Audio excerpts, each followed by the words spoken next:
Okay, good morning. So you saw a preview just a few minutes ago of our webinar Rethink People. That was actually our practice test run. And I want to thank our viewers for sticking around. We are actually using a new technology.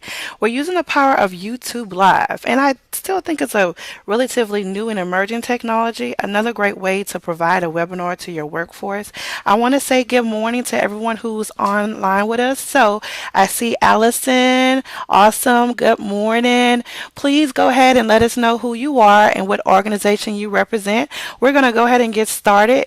Again, thank you for your patience. But you know how technology is. Sometimes it want to work when it want to work. And I think that's something that we all have to begin to embrace as we look forward to this 2020 workforce because technology is actually going to play an even larger impact on how we actually work and live. So, we're going to go ahead and get started. You know that today it's going to be exciting this morning. In the next 60 minutes, I'm going to take you through the 6 top trends of the workforce. We're going to look at how this changes how we actually work together. It's going to change even how we learn. It's going to change how we communicate. And leaders, it's going to change how you actually manage and lead your organization. We're going to take some time this morning to discuss its impact on your organization, and you'll be able to access some tools to rethink your people strategy and get ready to prepare for the future of the workforce. So, just a little bit about who we are here at edOpp Solutions. We are the total solutions provider for the workforce. Our goal is to partner with organizations from nonprofits to small businesses, corporations, even government agencies, and we also work with K through 12 and higher education with the sole purpose of changing the way they operate, looking at how we can transform people, connecting people to processes, and maximizing their performance. So, again, thank you for your support in joining us this morning. So, I want to start a little bit differently on our webinar this morning. I want to start with a quick story. And I want to introduce you to someone who's going to be working with your organization possibly in the not so distant future.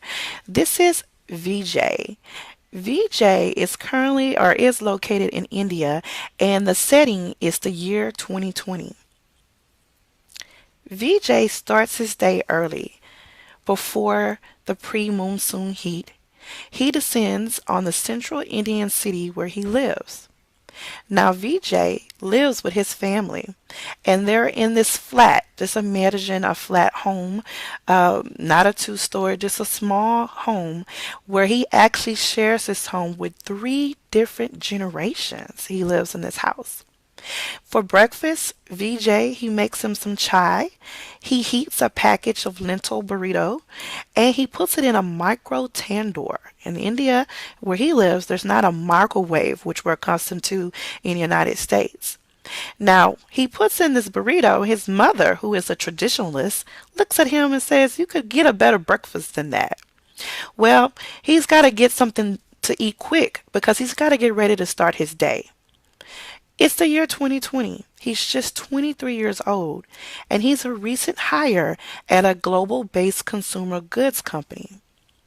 So, as he gets ready for his morning commute, he has to make a decision.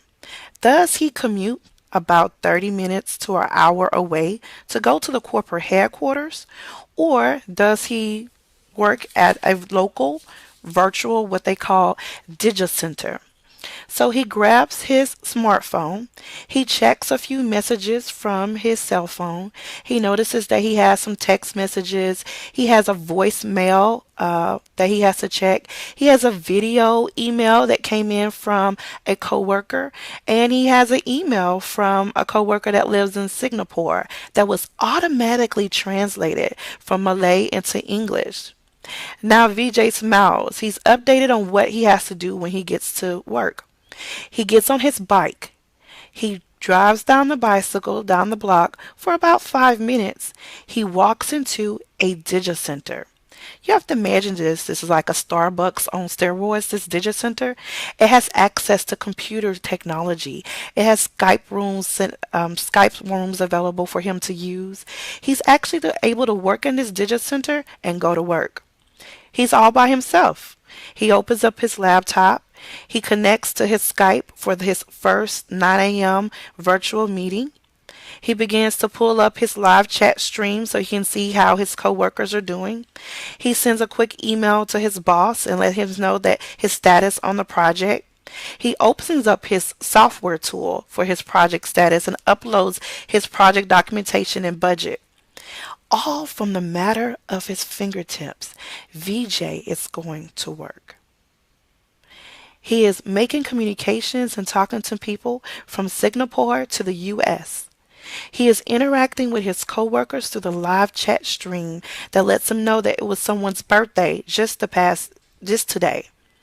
And so as you can see, VJ is a member of the 2020 workforce. This is a workforce that's globalized. It's virtualized. His workers don't sit side by side him. Matter of fact, they sit across the globe. He uses the internet to communicate, to collaborate, to connect, and engage. He connects to customers using the internet. It is a workforce that is shaped by different generations, different technology trends, a whole different economy and social market. This is VJ, and he represents the 2020 workforce. Now, that's just a quick story on how the workforce is going to change for us. So we have to be sure that we prepare for this 2020 workforce as leaders and managers of our organization. Why is it important? Because it's important to our business strategy, our HR plans. It's important for how we adjust, how we actually attract customers, attract talent, how we raise funds across different nations. It's important because it gets us in position for growth and helps us to increase our organizational performance. So, are you ready for this 2020 workforce? Using the live chat, can you tell me what changes you're actually experiencing with your workforce today? Perhaps you're seeing a workforce that's changing very rapidly. I don't know if you have also looked at how the skill sets is changing your workforce. You could also be noticing different types of people coming into your organization. Do they have the same values that you have? Perhaps you say that there's a different use of technology that's going on. There's new ways. I don't know if we're actually still doing paper applications, but maybe you receive an applicant through an online portal. That's another change that's going on. Perhaps you're looking at how the age differences, the diversity of our workforce is changing. Who comes and sit in front of you for that interview? That's changing your workforce. There was a situation that one of our clients had actually the other day, and they hired someone that was considered the millennial generation. And some of the challenges they describe, like the person sitting down to actually type a paper, that was different for them because that person did not want to use Microsoft Word, for example. They wanted to type it in like Office OneNote or something. So just different ways of how people are actually working is changing. And as organizations, we have to be prepared for that.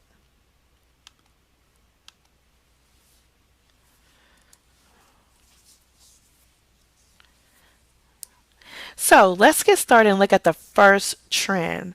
Trend number one, employees are projected to stay longer in the workforce in the coming years. Did you know that by the year 2020, there will be 5 generations of workers from diverse backgrounds? So 5 different generations will be on one team ready to collaborate. Also, in the year 2020, millennials, who are people born between 1980 and 1994. Do I have some millennials on this webinar this morning? They're going to actually make up 50% of the workforce in just 2 years. Of that, 20 million members of Generation Z. Generation Z. These are individuals who are born between 1995 and 2010. They will actually begin to start their career. They're going to be recently graduated from high school and begin their career in the year 2020. In addition to that, according to a survey by the Pew Research Center, Americans over the age of 64 are working more than any other time since the turn of century. So now you have these five generations coming together in the workforce. They're going to be working side by side in the year 2020. You have the traditionalists that have different workplace views. They view workplace loyalty. They're going to still be working in your company, in your organization. You're going to have baby boomers. They're going to be coming in with innovation, but they're also hardworking. You're going to have what's called the Gen X. They are the ones who are born between 1965 and 1976. They believe in a sense of independence. They were born using the different transitions of our mobile phones. Then you're going to have our millennials. They're going to come in looking for immediate gratification, immediate value, immediate worth. They're going to come in with a sense of confidence and they're going to be ready to embrace diversity. And this new generation that's going to be entering the workforce, they're going to be optimistic. They're going to have high expectations, but they're going to believe in the power of mobile apps and tablet devices. Will you be able to provide a workplace that can manage and meet the needs of these diverse generations? When we kind of take a look at some of the characteristics of each of these companies, I know this screen is a little small for you too, but I'm just going to give you just a quick overview. They're going to have different working styles, different work ethics. They're going to have a different leadership style. Your traditionalist is going to still want a sense of control and have a very directive leadership style, while your baby boomers is going to be key to looking at quality. Whereas your Generation X, they're going to be looking at challenging everything. You know, sometimes when we get people who ask questions and ask why, sometimes we may take it offensively, but the Generation X is just trying to discover why. They're trying to challenge the status quo.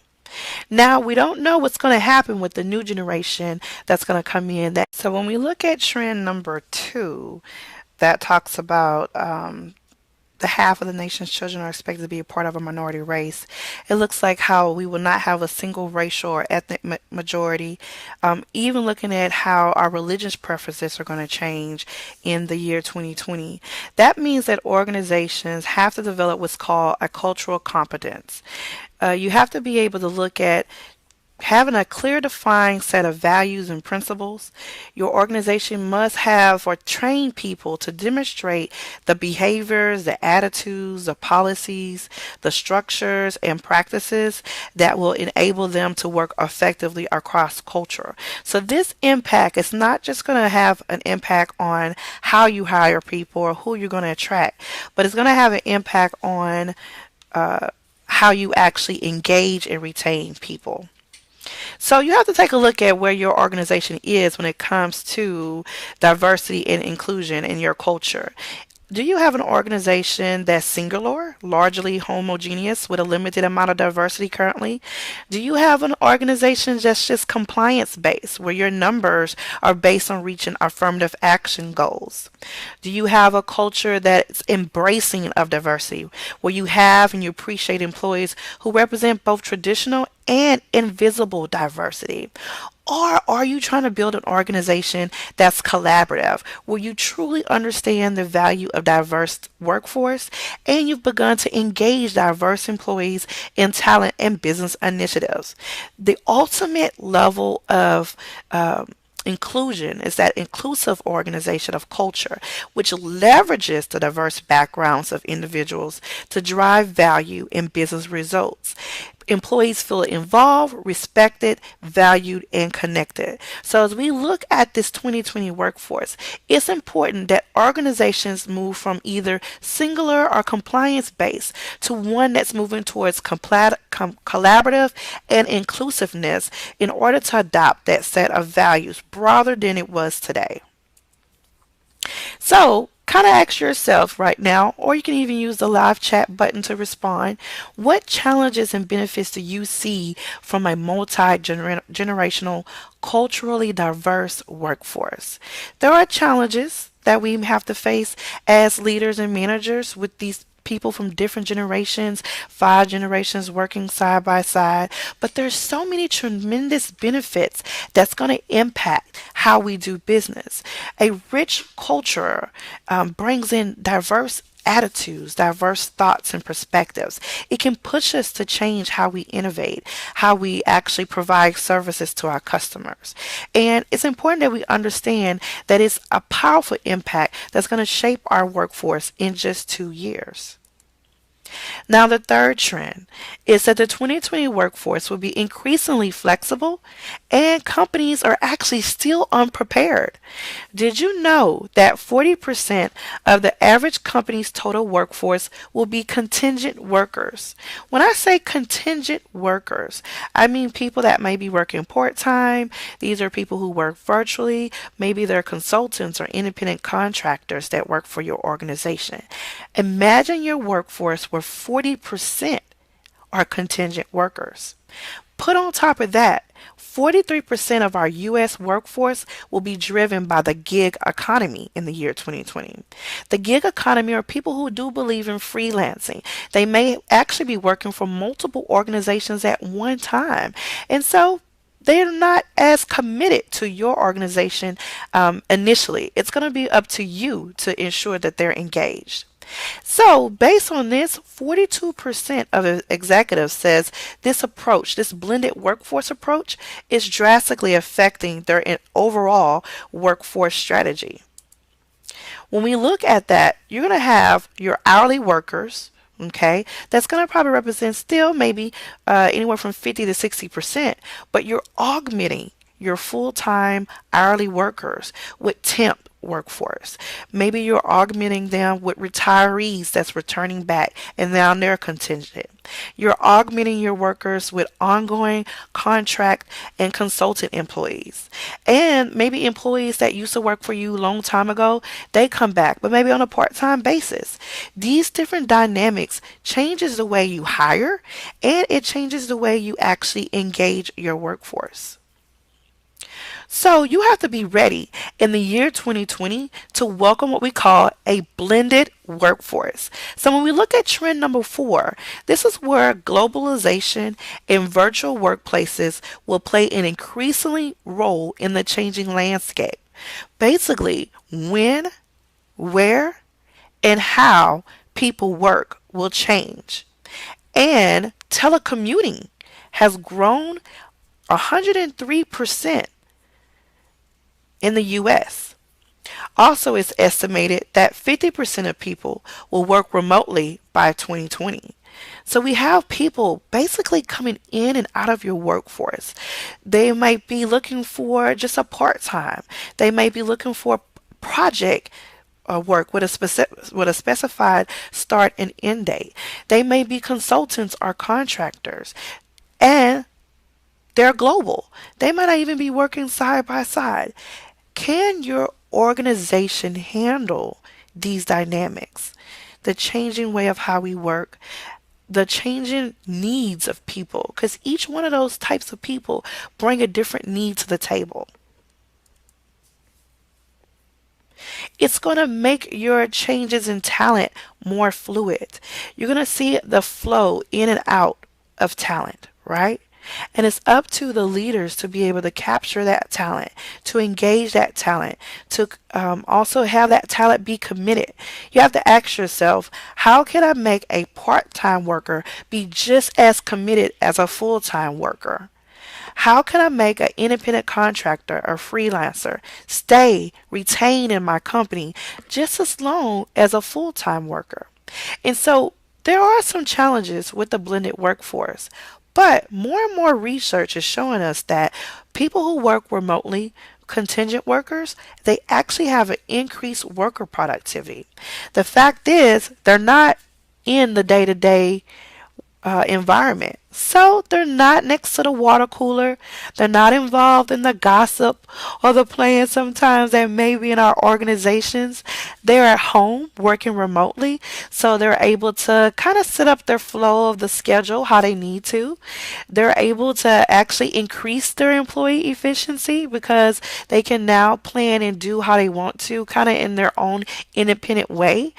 Actually, research shows that people who work remotely actually can lower their stress level because they're not around the gossip and the who said, he said type of environment.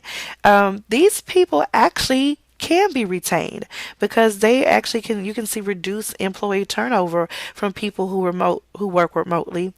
And this type of different working style, work approach can actually lead to greater levels of employee engagement. So we have this dynamic blended workforce with people being able to work from home. They may be working part time for your organization. For leaders, you just have to determine, how do I be sure that I align these different types of people with the overall company goals. It's going to require you to communicate more effectively. It's going to require you probably to check in with people more frequently. You're going to have to be able to have some times where there's scheduled collaboration times, but you're going to have to be able to trust this workforce. You're going to have to believe in the talent that you have, the skill level that you have, and trust that they will be committed to your performance objectives, whether they be daily or weekly. You're going to have to trust the level of skills that they bring to the table, and trust that they're going to have a positive and significant impact on your company. So, are any of you actually using contingent workers, or do you have any experience right now managing or working on a virtual team?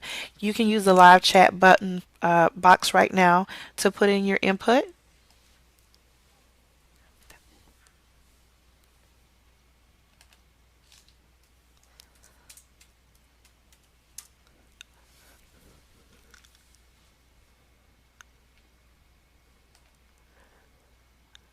Okay, good. Thank you. I see a few people who is working virtually as well.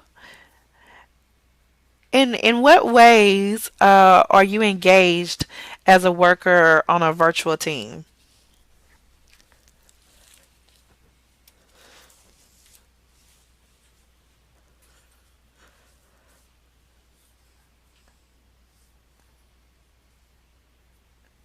Virtual teams are very dynamic and fluid. They kind of set their own schedule. Actually, here at edOpp Solutions, we have a couple of folks that work virtual. Actually, I think like this past week we were working virtual, and then like everyone is in the office here today. But it is, we use an app called Slack so that we can communicate rapidly for important projects or deadlines, or just to coordinate resources.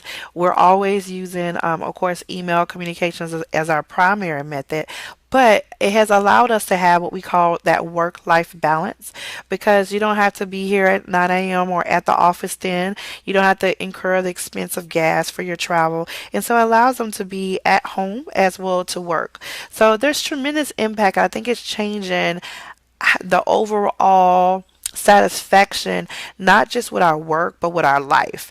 And I really believe in the power of virtual teams. I just know that as leaders, we it's going to change our leadership style.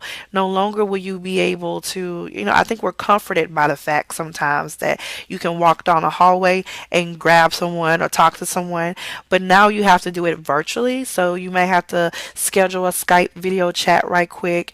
You may have to send a couple of more emails throughout the day to find out about that person. But you cannot expect sometimes a rapid response. So you have to exercise patience.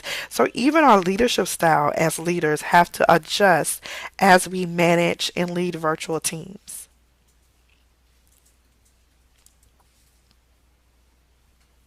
So let's take a look at trend number 5. By 2020, around the world, there is likely to be a shortage of approximately 40 million high skilled workers and 45 million medium skilled workers. So in 2 years, we're going to be actually looking at a talent shortage. 40 million high skilled workers, you could say that those are more of your engineering, your technical trades, even sometimes your experience at the top level of your organization. Then you have 45 million workers who we call medium skilled. There's going to be a shortage. But just as much as going to be a shortage, there's actually going to be a surplus in in 2020, in the year 2020.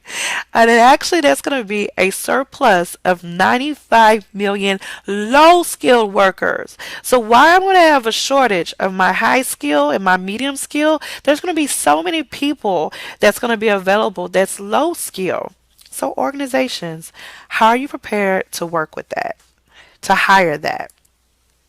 Let's kind of take a look at more about this trend. Not only is the skill levels, it's going to be these wide gaps, but even the educational attainment is going to look a little bit different. Although you have a shortage of of high skill and medium skill, 35% of the job openings that you post may require at least a bachelor's degree. So there's a gap. I'm going to have a shortage of people who are going to have the high skill, middle skill, but I have jobs that's going to require a bachelor's degree. Then 30% of the job openings are going to require some college or an associate's degree. So roughly 60% of the job openings currently posted right now require a degree, yet we have what I said over millions, multi millions of people that are actually not going to have that level or that skill level. Only 36% will require education beyond, will not require education beyond high school. So we have what's called a skills gap that's going on. When you look at the skills gap, you're looking at anything that may be the STEM, the healthcare professions. They have a gap. Although they're the fastest growing occupation, there's not enough people with the skills or education. And so what's going on right now is that 52% of companies are having trouble filling jobs. And the scale of technological change, the disruption in the way we work, and this gap that I'm referring to, this mismatch between skills and jobs, are now challenging our organizations. So when I look at this skills gap, that's a gap between what you're looking for in an organization, your current capabilities, and the skills that you need to achieve it. Okay? But remember, we have a shortage, America. Not everybody walking in the door is going to have the skills that you need. So what do we do about it? Organizations must be prepared to redefine their job requirements. You've got to do some analysis of your job positions, and you're going to have to make a more commitment for training. You may have to have a situation where you hire a low skilled person, but you hire someone who has the attitude, who has the potential. That's why we believe in cultivating the potential of America's workforce. Now organizations, you become a learning organization. We can no longer depend on community colleges or universities. We can foster partnerships with them, but as an organization, we have to be prepared to train people in our culture, in our way, with the skills that we need them to do, the jobs that we need them to do. So we have to close that skills gap, both internally and externally, work together to close it. What are some of the biggest gaps that we're already seeing? Of course, we're seeing gaps in technical trades, and as I referred to earlier, the STEM. But we're even seeing gaps in what we call employability skills. These are the soft skills that are not taught in high school. They're not taught in college. We don't take classes for supervisory skills, for example. When you go to college, you're getting a degree, and everybody's degree path is different. So 62% of organizations say that there is a gap with communication and interpersonal skills. 58% cite a gap in managerial supervisory skills. Now, these could be gaps of people coming into the door, for example, as well as people who are moving up different levels within your organization. We're also seeing gaps in what we call critical thinking and problem solving skills. We're having gaps from moving from middle management to executive level management. The people don't quite have the leadership skills or business acumen to be successful in those positions. Then 50% of people have gaps in project management skills. And even though we have all this technology around us, we're still having 41% of people with technical skill shortage. So we're having people, or we're going to miss people. We're having about we're going to be missing in just 2 years, we're going to be losing about 40 million people. We're going to have this shortage of 40 million people of high skilled workers. And then we're going to have a shortage of people with 45 million people of medium skilled workers. On top of that, these people don't have the necessary skills to do the job. So the only thing again our organizations can do is to make a greater impact in training their people. You have to rethink how you hire people and attract people. So when you think about your own organizations, you need to kind of start looking around right now. What skills gaps am I facing now? And what skills will I need in 2 years? We've already talked about how the landscape is going to change in the workforce, the different cultural diversity, the different generations at work. Now we're noticing that there are some skills gaps. So some organizations need to do what's called a skills gap analysis. So after this webinar, and when you receive the recording, you'll get access, you'll be able to request a free skills gap analysis. What we're basically telling you now today is the time to map out the skills that you need to identify the gaps so you're ready for this new 2020 workforce.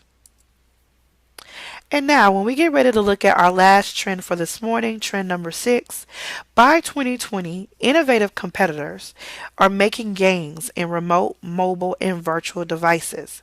But these competitors are going to make it impossible for most companies to deny that information technology is reshaping our workplace. So this trend is looking at the impact of technology just overall. It's looking at how many organizations are going to using the cloud. They're using social CRM. They're using analytics. Then we have this rise in machine learning and automation, virtual technologies. We're looking at how Web 2.0 tools are helping us collaborate and work more efficiently. So we have to be ready to look at how technology is going to impact our workforce, how the rise of artificial intelligence and automation are going to be drivers for business decisions. And as we talk about all this technology, it becomes a concern for people. People are now asking themselves, hey, if with this investment in technology, am I still going to have a job? So now organizations have to look at how technology can actually support people, how it can complement the way we do work. Also by 2020, employment in all computer occupations are expected to increase by 22%. So technology is going to interface with every industry, every market, and every organization. Right now is the time to do a technology audit with your organization and map out your future needs as it relates to this 2020 workforce. When we look at a survey that Ernst& Young did, it was a global job survey, and it looked at the impact of technology on the workforce.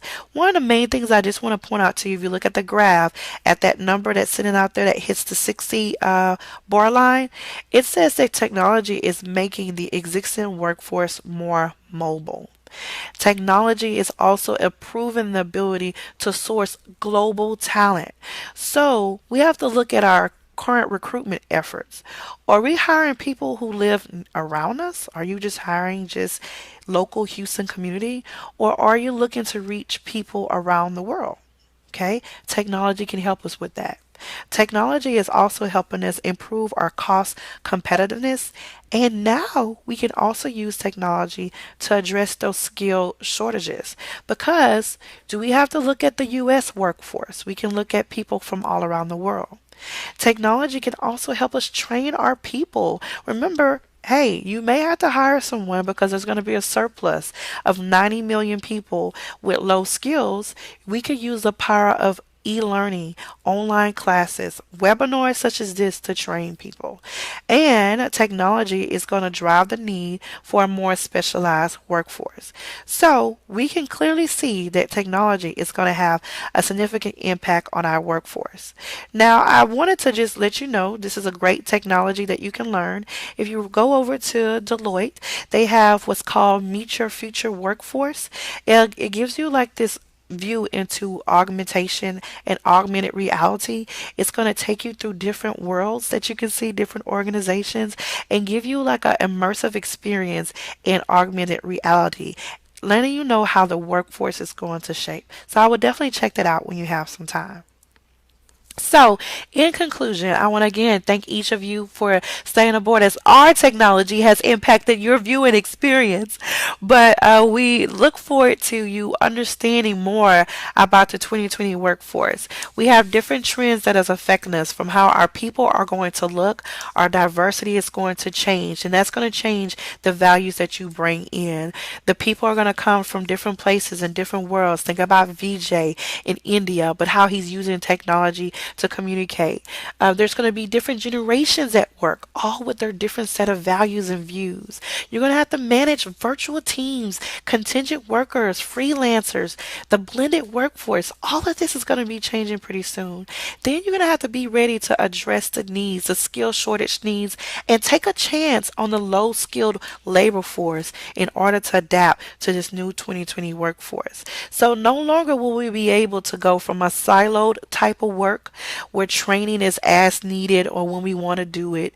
No longer will we have to use fragmented workforce management tools. No longer will we be able just to call people into the office to talk to them. No longer will we not be able to collaborate. Sometimes some organizations today have what we call static workforces. Instead, to be ready for this 2020 workforce, you have to be prepared for the future. Your workforce is now adaptable, so your organization has to be as well. Now you're going to be emphasizing collaboration, knowledge, and skill sharing. You're going to have to be looking at expanding your workforce for external talent. You're going to have to look at finding contractors and part-time workers. You're going to have to look at having continuous training available as a core competency of your organization. And you're going to have to look at how you communicate, how you store data, how you share data. All of this is going to shape your organization. Are you really ready for the 2020 workforce? Sometimes it's a matter of perspective. I'm excited about it, and I hope you're excited too. Some people feel it's going to be dynamic, it's going to be fluid, it's going to have limitless opportunities in the newly emerging job categories and prospects that will improve workers' productivity. But some organizations feel it's going to be a talent crisis with massive labor substitution and displacement of jobs. We at edOpp Solutions firmly believe that you should look at challenges as opportunities. And so it's just a matter of perspective. I encourage you to have dialogue with the people in your organization about the 2020 workforce so you can see how you can look at the opportunity it presents. It's just changing our thinking and it's just rethinking our people. When we talk about rethinking your people, you have to prepare for this workforce in a different way. But it's going to require you to rethink the structure, rethink your culture, rethink your resources, rethink your own leadership ability to manage the different types of people that's coming. Then you have to examine the role and relevance of your people strategy. Don't have one? You better get one today because the 2020 workforce is just around the corner. So map out your people strategy. Look at these 6 key trends and determine how is it going to impact my organization? What do we have to do differently than we are doing today?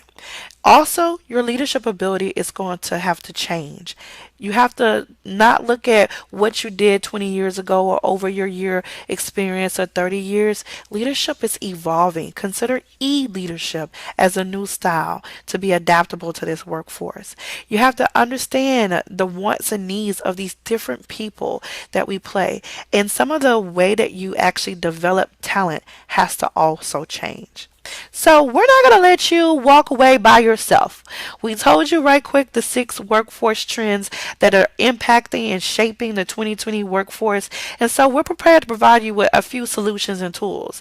We want to help you rethink how you attract this people by looking at how your brand, your employer brand, and making sure your brand is with purpose becomes your competitive advantage in this dynamic and changing workforce. We want to help you rethink your hiring, understanding that talent is indispensable to the growth of your company. So helping you come up with different solutions on how you hire people in order to close that skills gap. And we want to rethink how you train or help you rethink how you train people. We want to help you become what we call learning organizations where training starts from the online onboarding orientation until 90 days, the first year, the second year, and beyond. We want to cultivate the potential of your workforce. And finally, we want to help you rethink how you retain people. Remember, people are going to start moving in and out of your organization. So you have to change your culture and understand that culture predicts whether people stay or go. So, for your patience, for your support, for staying on with us today, and for all those who joined us in the beginning, but we were having little technical difficulties, and for all those who are joining us now, and for all those who will join us at the next at our webinar, you'll be able to access our free ebook. We're going to shoot out the link to you right now in the live chat, but also in your email. You're going to receive that now so that you can download the ebook. In the ebook, it's going to be full of technology and resources. Technology and resources that worksheets, tools. We really did a really good job to help you map out how to rethink, how to attract, hire, train, and retain this new workforce. If you scroll down right now from your video webinar, I want you to first take that quick webinar poll, and then you'll be able to click below to access the ebook right now.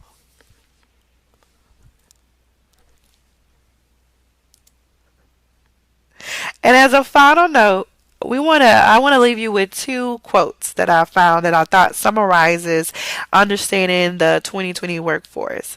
If you don't think about and plan the future of work, then your organization has no future. The 2020 workforce is actually knocking on our door right now. So if organizations do not take time to review these key trends, analyze, re-strategize, reposition themselves, then your organization is going to be far behind and possibly have no future. And another thing to consider, the future of work consists of learning a living. This future workplace is going to change not just how we work, but how we all live. It's going to impact how we all learn. And so it's important that as organizations, we realize that people, some companies they come to tell me, leave your personal at the door. Impossible! You can say it all you want. But now with this blended workforce, you can't say that because they're going to be at their house working for you. So the future of work consists of learning a living. Okay. I hope you enjoyed our webinar. I also included in here a list of our resources and research that's available in our toolbox for you to use. And we look forward for you to join our next webinar. I promise it's going to be even more impactful at edOpp Solutions. We are your total solution provider for the workforce. I'm Crystal Beesix, and I've enjoyed showing you and teaching you about the 2020 workforce and how it's time now to rethink your people.